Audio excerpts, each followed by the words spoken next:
Hello, and welcome to the Real English Conversation podcast. I'm Alex.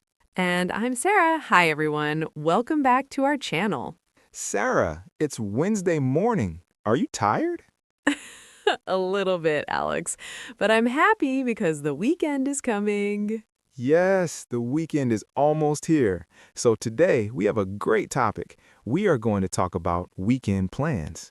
Ooh, I love making plans. And today we are going to practice a very important grammar point. That's right. We are going to learn how to use the simple future. We use the simple future to talk about plans. We use it to talk about tomorrow or next week or this weekend. Perfect. So if you want to tell your friends what you are doing on Saturday, this lesson is for you.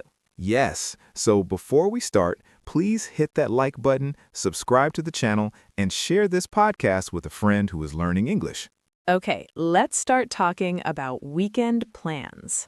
Sarah, let's practice the most important phrase first. Okay. In English, to talk about the future, we say, I am going to. I am going to. Let's say that together, listeners. Ready? I am going to. Great job. After I am going to, we need an action verb. For example, this weekend, I am going to watch a movie. Nice. I am going to cook dinner for my family. Yummy. So the pattern is easy.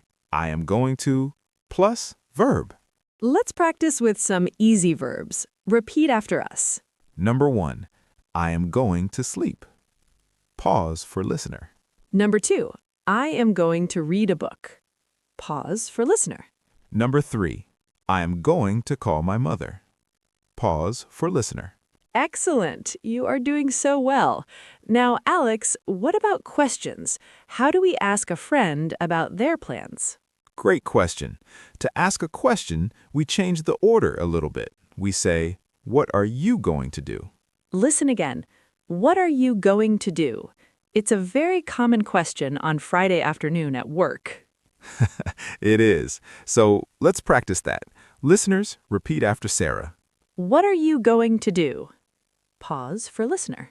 Perfect.